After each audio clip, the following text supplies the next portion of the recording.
الرحمن الرحیم۔ اسلام اور خواتین کے ضمن میں ایک بہت بڑی غلط فہمی جو عام طور سے پائی جاتی ہے وہ یہ ہے کہ کہا جاتا ہے کہ اسلام کا میل جنڈر کی طرف یعنی مردوں کی طرف زیادہ باعث موجود ہے، وہ مردوں کو حقوق بھی زیادہ دیتا ہے، ان کو اختیارات بھی زیادہ دیتا ہے عورتوں کی نسبت، اور اس ضمن میں مختلف احکامات اسلام کے ہیں وہ پیش کیے جاتے ہیں۔ ایک بڑی نمایاں مثال جو عام طور سے یہ اعتراض کرنے والے لوگ دیتے ہیں وہ یہ ہے کہ ایک بچی ہے یا ایک لڑکی ہے، اس کا جو شیئر ہے وہ لڑکے کے مقابلے میں آدھا رکھا گیا ہے، یعنی ایک لڑکے کا ٹوائس شیئر ہے لڑکی کے مقابلے میں۔ چنانچہ یہ ایک بڑی کلیئر ایگزامپل ہے اس بات کی کہ اسلام کا ایک بڑا سٹرونگ باعث ہے، اس کا ایک بڑا سٹرونگ افیلیشن ہے میل جنڈر کی طرف۔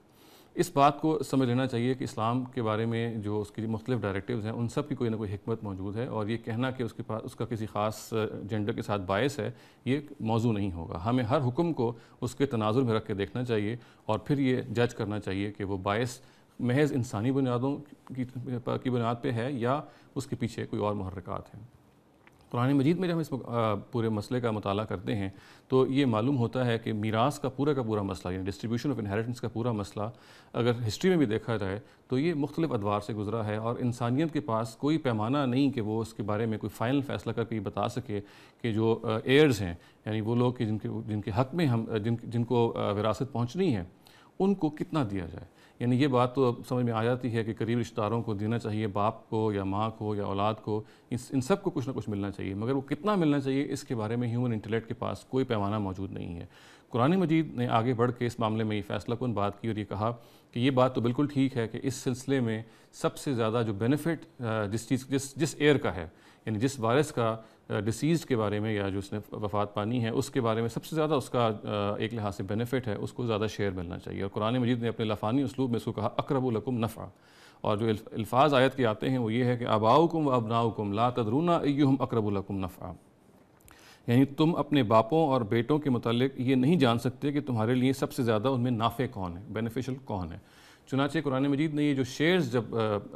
اپنے گنوائے اور بتایا کہ ورثاء کو یہ اور یہ ملے گا، تو یہ پھر اس بنیاد پہ بتایا کہ یہ جو بینیفٹ ہے، یہ جو فائدہ ہے، یہ جو نفع ہے، یہ کس رشتے میں کتنا ہے، اور یہ اقرب یعنی منفعت کا قرب ہے، آپ کہہ لیجیے، یہ منفعت کا زیادہ یا کم ہونا ہے جو شیئرز کی کمی یا زیادتی کو ڈیسائیڈ کرتا ہے۔ اب آئیے اس چیز کو کہ ہم دیکھیں کہ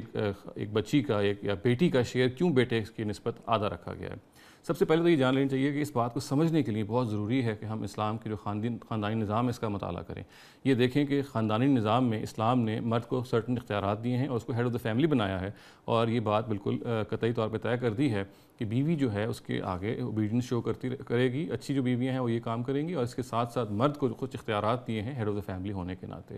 چنانچہ اس بنیاد پہ ایک بیٹی کی یعنی ایک خاتون کی جب شادی ہوتی ہے تو اس کا جو نفع ہے وہ اپنے شوہر کی طرف منتقل ہو جاتا ہے، وہ نفع جو اس کی اپنے والدین کے پاس ہوتا ہے شادی کے بعد اس کے شوہر کی طرف منتقل ہو جاتا ہے، جبکہ بیٹے کا یہ معاملہ نہیں ہے۔ ظاہر ہے کہ بیٹا جو خود کسی پہ ڈیپینڈنٹ نہیں ہے، چنانچہ جو والدین ہیں وہ اس پہ ڈیپینڈ کر سکتے ہیں، اس کے پاس رہ بھی سکتے ہیں، اور عام حالات میں عام حالات کی بات کر رہا ہوں، خاص حالات ہو سکتے ہیں، عام طور سے والدین بیٹے پر ڈیپینڈنس اپنی زیادہ رکھتے ہیں۔ چنانچہ یہ جو بینیفٹ ایک بیٹی کا جب ٹرانسفر ہوتا ہے شادی کے بعد اپنے شوہر کی طرف، اس کی وجہ سے اسلام نے پھر ایک بیٹی کا جو شیئر ہے وہ آدھا رکھا ہے۔ اب یہ بات بھی جان لینی چاہیے کہ یہ اس کے بعد ایک اور گنجائش ہے جو خود قرآن مجید میں موجود ہے، وہ یہ ہے کہ یہ جو رشتہ، یہ جو شیئر ہے ایک بٹا یعنی ہاف شیئر بیٹے کے مقابلے میں، یہ عام حالات میں جو آپ کہہ لیجیے حق رشتہ داری کی بنیاد پہ یعنی رشتہ داری کا جو معاملہ ہے اس کی بنیاد پہ وہ ہاف شیئر ہے جو آگے ملے گا۔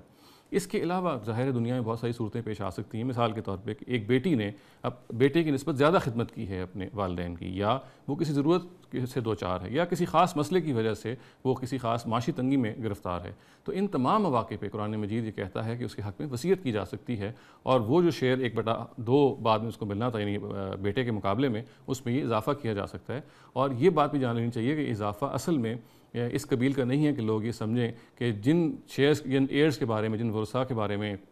اللہ تعالیٰ نے طے کر دیا ہے کہ ان کو سرٹن اماؤنٹ ملے گا، اس میں کوئی اضافہ کیا جا رہا ہے، بلکہ وہ جو شیئرز جیسے کہ میں نے عرض کیا وہ ان کا تعلق حق رشتہ داری کی بنیاد پہ، یعنی وہ جو وصیت قرآن مجید میں طے کی گئی ہے یا قانون وراثت جو قرآن مجید میں لکھا گیا ہے وہ بنیادی طور پہ حق رشتہ داری کی بنیاد پہ ہے۔ یہ جو وصیت کی جا رہی ہے یہ حق رشتہ داری کی بنیاد پہ نہیں کی جا رہی، بلکہ جیسے میں نے عرض کیا کسی ضرورت کی وجہ سے یا کسی خدمت کے پہلو کی وجہ سے یا کسی بھی اور پہلو کی وجہ سے کی جا رہی ہے۔ چنانچہ قرآن مجید کا ارشاد ہے